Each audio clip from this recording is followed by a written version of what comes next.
Russia Ukraine యుద్ధంలో కీలక పరిణామం చోటు చేసుకుంది. అమెరికా ఇచ్చిన లాంగ్ రేంజ్ మిసైళ్లను రష్యాపై ఉక్రెయిన్ ప్రయోగించింది. ఇప్పటివరకు ఈ లాంగ్ రేంజ్ మిసైళ్లను వాడకంపై ఉన్న నిషేధాన్ని తాజాగా అమెరికా అధ్యక్షుడు జో బైడెన్ ఎత్తివేయడంతోనే ఉక్రెయిన్ మంగళవారం ఈ దాడులు చేసింది. ఇక ఈ మిసైళ్లను నేలకూల్చినట్లు రష్యా వెల్లడించింది. మరోవైపు ఈ ఆంక్షలను ఎత్తివేయడం పట్ల తీవ్రంగా స్పందించిన రష్యా ఈ నిర్ణయం అగ్నికి ఆజ్యం పోసినట్లే అవుతుందని పేర్కొంది. ఇక రష్యాకు ఉత్తర కొరియా అధ్యక్షుడు కిమ్ జోంగ్ ఉన్ మద్దతుగా నిలవడం, అటు ఉక్రెయిన్కు అమెరికాతో పాటు నాటో దేశాల మద్దతు పలుకుతుండడం, ఇలాంటి పరిస్థితుల్లో రష్యాపై ఉక్రెయిన్ భీకర దాడికి దిగడం చూస్తుంటే మూడో ప్రపంచ యుద్ధం రావడం ఖాయంగానే కనిపిస్తోందంటున్నారు విశ్లేషకులు.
ప్రపంచంలో మూడో ప్రపంచ యుద్ధం తలెత్తుతోందా అన్నటువంటి పరిస్థితులు ప్రస్తుతం నెలకొంటున్నాయి.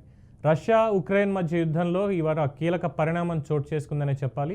అమెరికా ఇచ్చినటువంటి లాంగ్ రేంజ్ మిసైళ్లని రష్యాపై ఉక్రెయిన్ ప్రయోగించింది. ఇప్పటివరకు అసలు ఈ లాంగ్ రేంజ్ మిసైళ్లని వాడకంపై ఉన్న నిషేధాన్ని తాజాగా అమెరికా అధ్యక్షుడు జో బైడెన్ ఎత్తేశారు.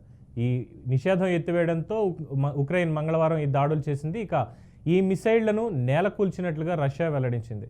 మరోవైపు ఈ ఆంక్షలను ఎత్తివేయడం పట్ల తీవ్రంగా స్పందించిన రష్యా అమెరికాను హెచ్చరించింది. ఈ నిర్ణయం అగ్నికి ఆజ్యం పోసినట్లే అవుతుంది అని పేర్కొంది.